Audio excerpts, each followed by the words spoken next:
All right. So as we were talking about, you're with ESP now. Yeah, my signature guitars. We have a couple on order here, so we can't wait to get those in. You know, Awesome. how did that happen? I know you were playing Heritage for a long time. Yeah. How did that move to ESP happen? It happened last year, so it's still pretty new, but it's worked out really well. Yeah. The response the guitars are getting is great. Is it a lot different from like the Heritage ones that you play, or did you change like design or anything really? We changed. We made them unique to ESP. You know, I confess I hadn't been that familiar with ESP, and I always associated them with, you know, kind of wild, pointy shapes with crazy colors, which they do, but they can also do classic guitars. I'd become a little bit of a classic guitar snob, and you know, I have my Les Pauls. And, you know, part of what had led to Heritage, I don't, you know, when you find a really good Les Paul, you don't want to take it out and to have it suffer the abuse that these guitars suffer. You wouldn't believe what they go through between airlines and bad weather at festivals. And you know, the Heritage guitars are very good. They're made in the original Gibson factory, but they're like these collector's items. And they're not they don't have a prolific output. Like they don't make that many a year. They're not easy to find. Many of the fans wanted them, and when you can get them, they're great, but they just weren't that available. And the only way I was going to work with another guitar company was if they could create a guitar with the same quality. So I wanted a guitar that, you know, a fan of Gibson, a fan of Heritage could say, you know, I can play this guitar. I didn't think I would like this, but I really like it. And that's what we did. And we didn't copy it. We took the ESP Eclipse, which I hadn't been familiar with. That's a Les Paul shape, right? Which, yeah, it's a similar shape. It has a different cutaway. There are also these offshoots of ESP in Japan. One of them is Edwards. I think there's some Edwards and Greco and Bernie and those guys. Yeah, and that's a great line. All those are really good lines. Some of the older ones, like from the late 70s, and they did great guitars. Yeah. So I checked out a bunch of those. We had a great meeting in LA. So what we came up with is sort of the best of all worlds. So it has everything I liked about my Les Pauls, everything I'd liked about the Heritages, and these a little bit of the Eclipse, but a little bit of the Edwards. And when I play live, it's very easy to navigate. Like the switches are in the right place, the knobs are in the right place, and I've used it in the studio a couple of times. And I had thought, well, you know, I'll still, you know, I'll have my studio guitars, and these will be my live guitars. But they've actually worked great in the studio as well.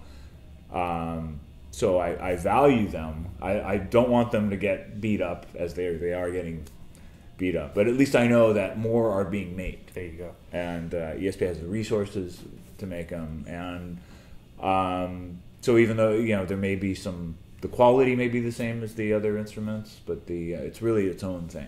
So you've been running with Testament for quite a while now, as far as the touring for the past couple of years. It's just been nonstop. What's next for Testament, and after that, what's next for the Alex Skolnick trio? Testament's mostly been doing. We this year wasn't as hectic as last year. Was really hectic. You know, in the wake of every album release, there's just going to be a lot of tours, a lot of long tours, and we've started writing. We're planning one for next year. My trio is planning a live release. We're compiling stuff. We're planning a show later in the year that we're specifically going to focus on recording live track, even repeating songs to make sure we get it right towards the end of the year. And we recently did the Festival Guitar du Monde up in Quebec, which was wonderful, and that was put on by Godin, who's been really great as far as like that side of my instruments, the hollow bodies. And I'm also doing my world music project, which I've wanted to do for years and years, it finally buckled down and did it. Can you talk a little bit about that? Sure. It's called Planetary Coalition. Okay.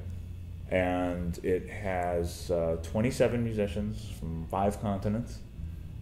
And it really represents a side of my playing that's been there for a long time, but people don't really hear it. I just haven't had the chance to do it. It's all acoustic, couple slightly non-acoustic moments, but it's like 95% acoustic, nylon string and steel string. And what type of music, like what genres would you put it under? It's definitely world music. Definitely world guitar music. I've got some great special guests. Most of the songs are named after places, or inspired by different places. So there's a tune inspired by Mexico, and that features Rodrigo and Gabriela. Yeah, nice.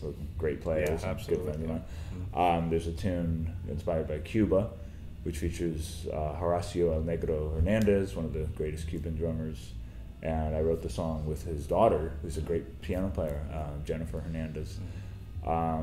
There's a tune, it was 2 songs from the Holy Land, the opposite sides of the Holy Land. One from Israel, the percussionist Gaji Seri, who plays with the big Israeli star Noah. And then on the other side, there's a Palestinian oud player who's an incredible musician and plays with the group of his brothers called Le Trio Gibran, Adnan Gibran. And there's a musician from Mali who plays at the Kora, which is this really cool... So it really is world music. Oh, it really is. It's the real deal. When can we expect that? It comes out at 11/11. Okay. And there's a Chinese pipa player. Wow. These are all instruments I've heard. I'm not going to lie, I don't even know what that is. A lot of Western people don't know these instruments. The kanun, you probably don't know the kanun. No. That's from Turkey. So each one of these instruments, there's really exciting playing. The word shredding has been used a lot to describe guitar music. But everything, if you like shredding, you will like it on these instruments. I'll definitely check it out. It gives it such a different character, and it makes me play different. I'm a big fan of the oud instrument also. Yeah, a couple in here, and it's a lot of fun to play. It's very different, just different tones out of it. It's pretty cool. Yeah, and with these instruments and these songs, I mean, I knew I was in getting my feet wet for a lot of it. So I really worked with the artists to find musics that fit, that captured the style, that they could do what they do, and it inspired me to reach for go to places with my own playing that I hadn't gone. Great. So Planetary Coalition comes out 11/11. Cool. And we have a Facebook page. Make sure you check it out. Check it out.